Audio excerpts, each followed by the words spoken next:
It's funny how God kind of places things in your heart, in your path, to kind of help bring clarity as to what you're doing. I don't know if that's ever happened to you, but it's been happening to me recently as I've been talking with more people on sales calls regarding nonprofits. And today I wanted to talk about how going from mission to movement can really be life-changing and how my perspective on it has changed. So, for those that don't know me, my name is McQuiller, founder of Nonprofit Missionary. We are a nonprofit consultant business that helps faith-based nonprofits on their journey through grant writing. So whether you're starting out right at the beginning with your nonprofit, whether you need a jumpstart through our $97 jumpstart package, or you need help with grant writing, we are here to help you. So reach out, nonprofitmissionary.com, reach out via email, nonprofitmissionary@gmail.com, or on social media at nonprofit. So today I wanted to talk about a few different calls that I've had recently where people are looking to start nonprofits and what I've taken away from that and what I am doing to help support those that are in that space. So let's get into this. So I've been talking with a few different people recently. I've been trying to do a big push in just getting my name out there with different places. I have a few different stories. I'll tell a fun one here.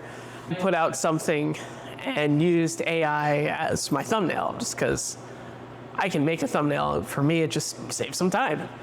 And the owner of the group then puts in a post that says, for anyone that is using AI for any of their flyers or anything, your post is probably gonna get removed from this group.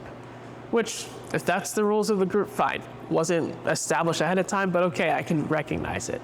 But to me, the ironic part was right at the very bottom of that post, he put, it was a Meta AI tag on it. So I simply just commented with a screenshot of that and said, this is very ironic. And now I can't find the group. But either way, let's talk about what actually I'm here to talk about. I've been making a bigger push to do sales. There's a bigger journey of that I'll get into later as to like why I'm doing it and kind of how God has reframed how I'm doing the work that He has called me to do. But I've recognized a few different things within a lot of these conversations. First of all, I love these conversations because I love hearing people's heart and people's passion. I think one of my hearts and passions is this nonprofit consulting work, helping people gain clarity so that they can move from where they are now to where they could be in the future. I think helping vision cast is something I just love to see. I love making and helping people create systems in order for them to grow, because I know God hasn't called us to stay where we are. God has called us to continue to move forward. So whatever that might look like for you, I know that that's something that people are doing. Now, the first thing I've noticed is that people tend to have very unique ideas and tend to have a lot of passion. And I love seeing that.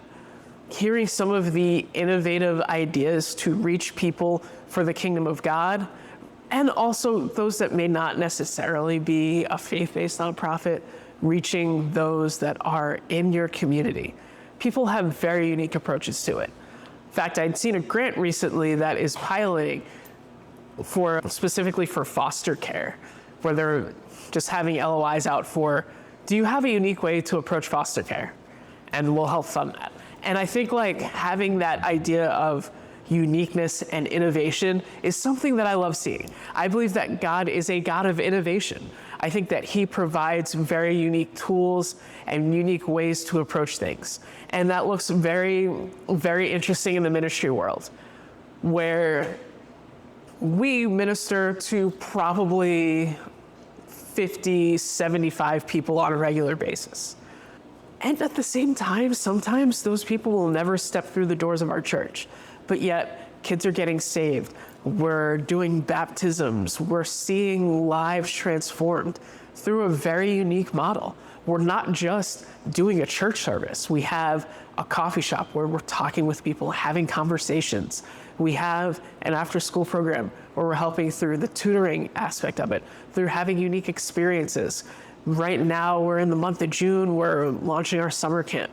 There are so many different, unique, and innovative ways to reach people for the kingdom of God. And I love hearing people's hearts and people's passions behind it.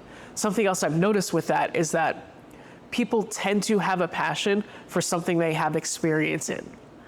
And that is kind of a similar thread that I've heard with a lot of different people over the last several weeks when it comes to sales calls, is that people are very unique and innovative based on things that they have experienced. And I love that aspect and I love that idea, because I think when you've experienced something, you can bring a unique perspective. That's not to say if you've never experienced it, you can't serve in that aspect, because I don't think that's necessarily true. I do think, though, when you have experience with a struggle, when you've experienced something and then you go into work in the same area, you know what the people are going through. That's why they always say when you're talking about people that were addicted to substances, that those that were addicted tend to be the best counselors because they understand the heart, they understand what's going on.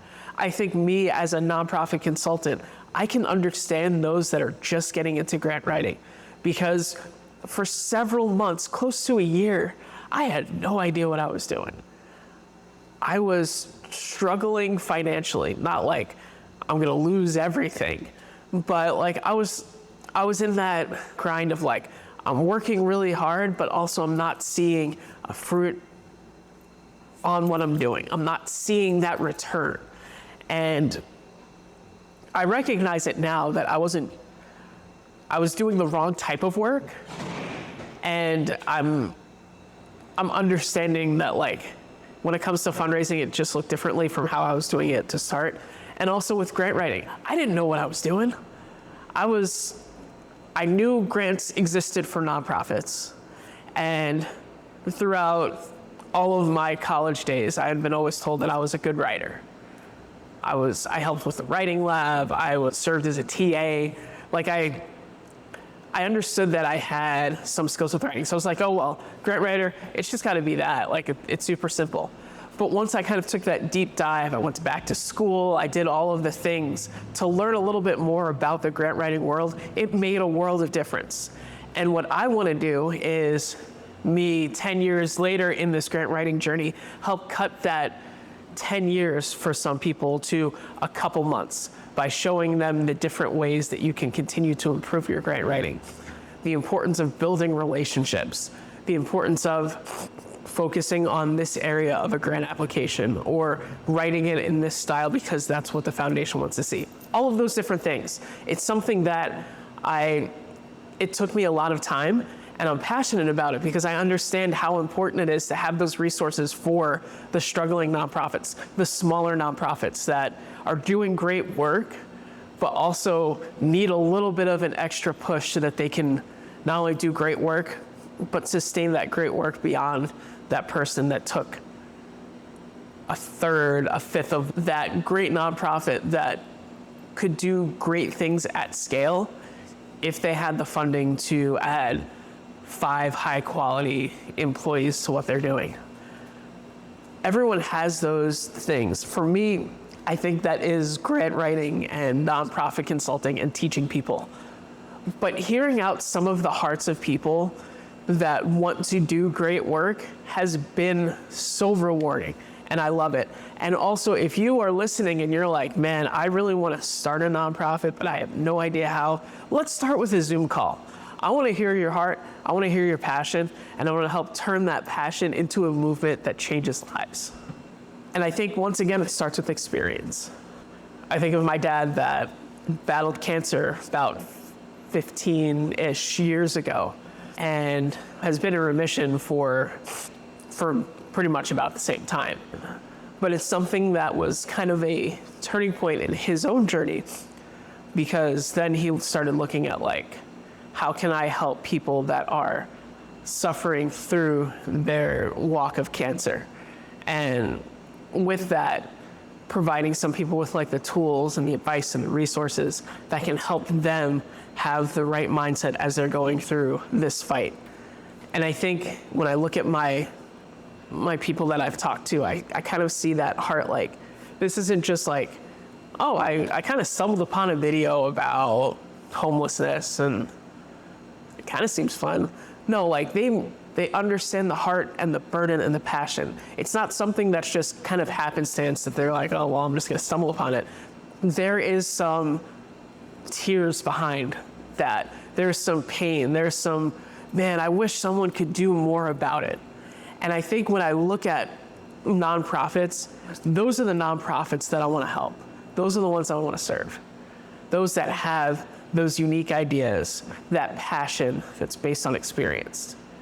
But something number two that I typically see with a lot of them is that they just need clarity. That they know that they're passionate about something.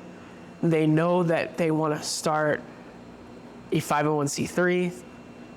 They have no idea how to get there.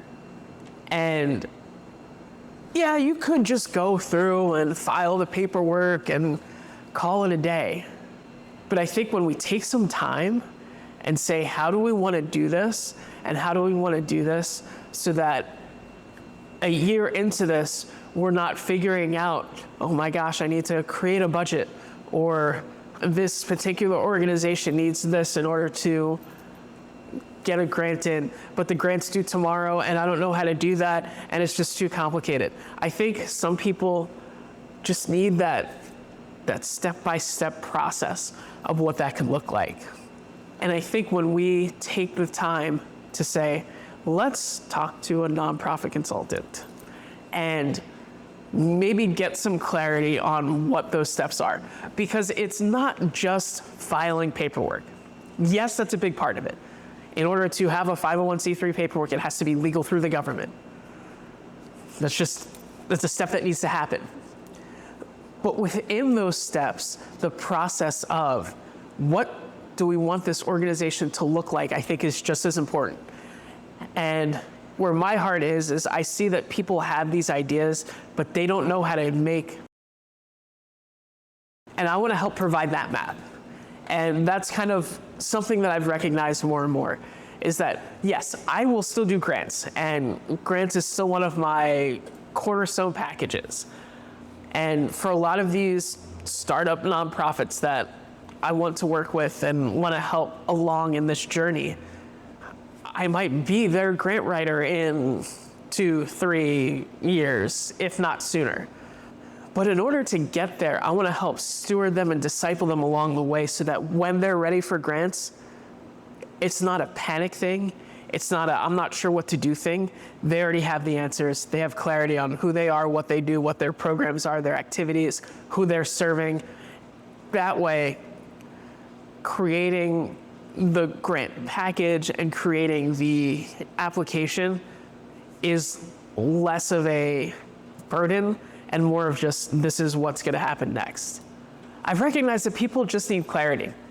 And I think one of the greatest gifts we can give people in general is being clear about whatever. I think sometimes churches can be a little bait and switchy, whether we're talking about like when it comes to discipleship, when it comes to doing programming, when it comes to this nonprofit type of work. I'm just going to throw out this question. Our goal obviously is to not just have this as a tool because it's needed in our community. We're using this as a resource to bring people to Jesus. However, are we being upfront about that? I know the way that we write grants, we're faith-based, but we still include everyone except people of all faiths.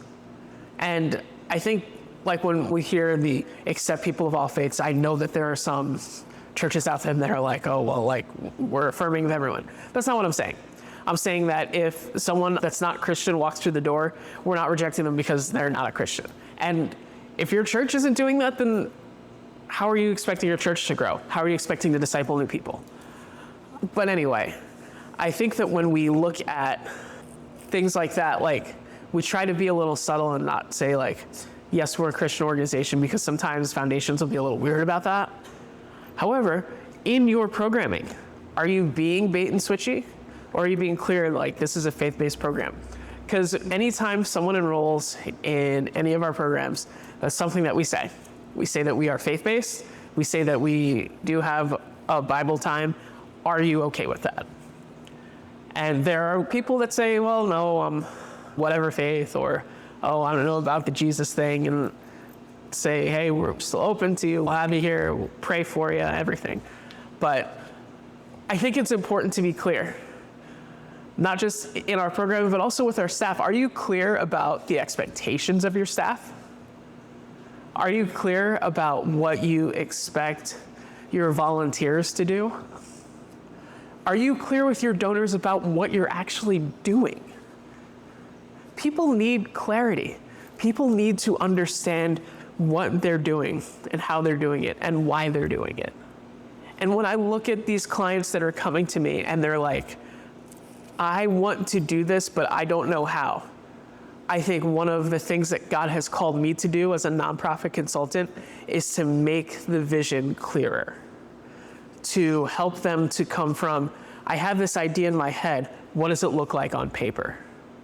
And I think when we see that and when we do that, we get a transformation that makes the greatest difference and can completely change how people do things. So as people are going about their lives, as people are doing what they're doing, I've noticed that they need clarity, that they need to know what those next steps are. I think something else that I don't necessarily see with the clients that I've reached out with recently, but because I've had other clients and I've kind of seen what's happened, is this third thing. A lot of people give up because it becomes too complicated. Whether it's they give up on establishing a faith-based nonprofit, whether it's they give up on the grant writing process because they're not seeing the early wins, they're not seeing the immediate ROI. People give up on it very quickly. And I'm not gonna lie, there is a lot that goes into establishing a nonprofit. You have to make sure you have proper articles of incorporation and bylaws. You have to make sure that you have a founding board that isn't just your buddies, having like those people that can help carry the mission forward.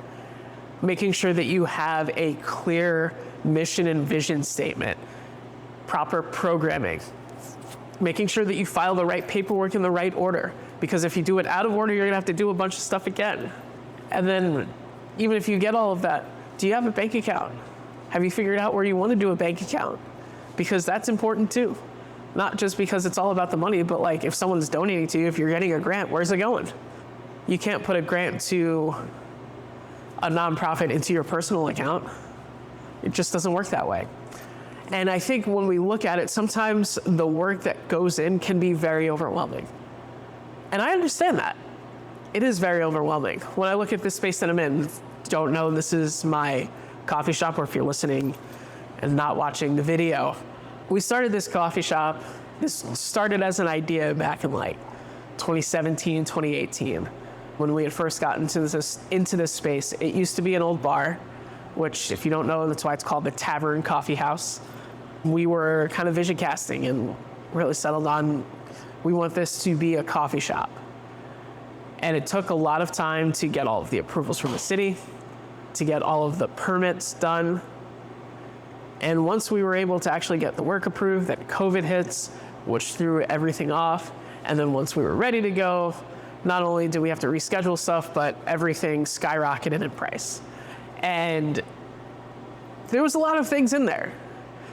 And then not to mention like the organizational aspect of it, the getting all the equipment that we needed, the fundraising, the structuring, like there was a lot that had to get done in this place in order to not only make it a legal occupancy space, but a place that we could do ministry out of.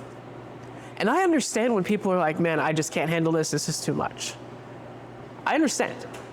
And I think when people are starting nonprofits, or if they're starting the grant writing journey, they look at it and they're like, this is too complicated, I can't figure this out.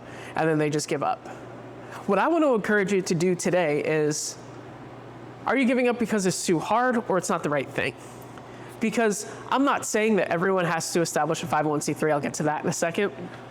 But what I am saying is that if we're giving up, if we're like, oh, well, this is too hard, just simply because it's too hard, guess what? Everything that we do in life has challenges. And if we're giving up just because it's just too hard or we can't figure it out, that's why I think it's important to have someone else in your corner that can help encourage you. Because if we're just like, oh, well, this is too hard, too complicated, we're just gonna give up on everything. It might be starting a nonprofit today, but what if it's about ministry? What if it's about God because things are just too hard in my life? So I want to encourage you, make sure that if you're giving up on something, if you're like, this is not the right move, make it a wise decision to do so. I think we see that a lot in our workforce in general. I'm sure the numbers up from the last time I saw this was back in like 2021, 2022, that the average millennial and Gen Z person typically isn't at a job for more than 2 years. And there's a litany of reasons behind that. Whether it's a lot of people kind of do job hopping because instead of staying with the same company for 15, 20, 30, 40 years, the best way to get a higher raise is by going from one company to a competitor. I used to work in banking, so like that'd be like going from Chase to Capital One to Huntington, this big one over here. That typically is one way that you can get a significant raise quickly. So like some people do that, that's part of the reason. I think another big reason is people don't handle toxic workplaces well, which you shouldn't stay in a place that's toxic. But I think what ends up happening is people call a workplace toxic instead of actually trying to figure it out. And not just traditional 9-to-5 jobs, I think also in ministry too. We see pastors that quit because they think that their lead pastor is being too harsh on them, which sometimes they are, don't get me wrong.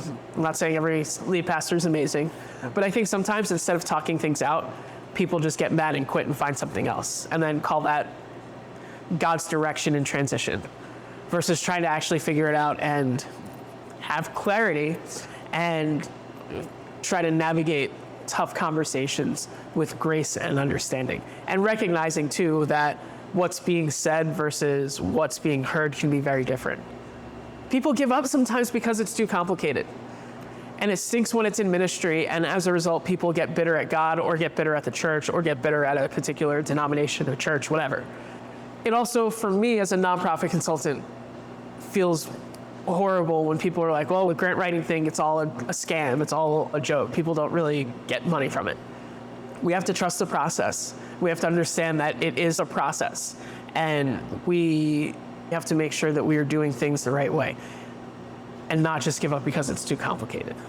So when we look at how nonprofits are established and how they are created, I used to have the strong stance of every church needs to have a 501c3 separate from their church. I have kind of evolved from that because I recognize that every church has the capacity or even the need to have a separate 501c3. Now, what I want to kind of make sure that I'm explaining well is I'm not saying that churches should just be churches in the sense of they have a Sunday morning service and a Wednesday night Bible study and youth group whatever day works for the youth pastor. I think that churches need to have outreach that is a direct meeting the needs of the community type of work. So whether that's like a food pantry, whether that's serving homeless, whether that's tutoring, whatever it might be, whatever works for your church. However, I don't think every good idea like that needs to necessarily be a new nonprofit, a new separate 501c3 entity. And I was doing some reflection on this recently, and I was thinking about the church that I grew up in. And the church that I grew up in had that type of work. They did a soup kitchen every single Tuesday, I believe. I'm assuming they still do it. Shout out to Christ Church and Port Jeff Station. And there wasn't a separate 501c3. I think that they didn't necessarily have to have a separate nonprofit that was managed and everything by a separate group. They had enough to do what they were needing to do through the resources of the church. And so this is not an out. I think if you really feel like God's calling you to start a separate nonprofit, do it. I think if your church doesn't have the capacity to expand outreach and you want to continue to reach your community, a 501c3 is the path to go. And I think depending on your context, depending on your church budget, having everything under the umbrella of the church can work. Can work, not necessarily definitely works. Because I look at it, and some churches, let's say you have an extra $5,000 a month. You can hire an outreach person that can coordinate it right through the umbrella of the church, through your church, and see if it's something that the church can sustain. And if not, then you can branch off and create a separate 501c3 that's still connected to but separate from the church. Something I've been thinking about, and I think that a lot of the people that I've talked to, however, if your church has capacity, it has manpower, it has the funding to do it, then just keep it in the church. But if you're looking at grants, if you're looking to expand what you're doing, 501c3 is probably, a separate 501c3 is probably the route. Because getting grants through a church can be very complicated. So with that, those are some things that I've noticed. Something else, and this is my Confessions of a Missionary time, where I kind of get a little bit more into like the heart behind what I'm doing and some of the things that like I'm feeling, whether it's as a missionary or whatever. God has really been placing the idea of stewarding the people that are right there in my heart. And I think sometimes as nonprofits, we tend to overlook the people that are right in front of our face. And just been really thinking about how I can continue to steward those that are already there instead of just trying to find like the nebulous client. Like I always talk about people with grants, like they're looking for like this special grant that in their mind exists, but maybe it doesn't necessarily exist. And I think if we take some time and steward the people that God has already placed in our heart and in our ecosystem, we can find what we're looking for without looking too far. The thing I've been thinking about a lot has been something that I heard on a Zoom call, not a sales call, recently, and it's the phrase, activity isn't always productivity. And it really struck me because I think sometimes people think that they're doing a lot of work, and they are. It's not to say that they aren't. But I think sometimes we think that we're doing work, but it's not productive work. It's not work that will help build the organization. And I would also argue that sometimes it's work that's distracting us from doing the work that God has called us to do. Even though it's good work and it's work that needs to be done. But most of the time it's work that you could probably delegate instead of do yourself. But it's something that I've really been thinking about as a business owner, as a nonprofit leader. I need to make sure that what I'm doing has that aspect of productivity. Am I putting in the right work in order to help grow the organization?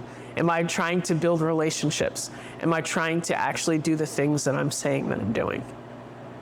Whether it's this podcast, whether it's talking to the right people, whether it's even just simply following up. Following up is probably one of the most overlooked things that we might do. So with all that said, thank you guys for tuning in. If you have not subscribed, please subscribe. I try to drop these once a week so then you can continue to grow. I have a grant readiness checklist as well. If you're not sure where you stand in the journey, I have a checklist. Reach out to me, nonprofitmissionary@gmail.com. I'll send it to you. But until next time, stay focused, stay funded, God bless.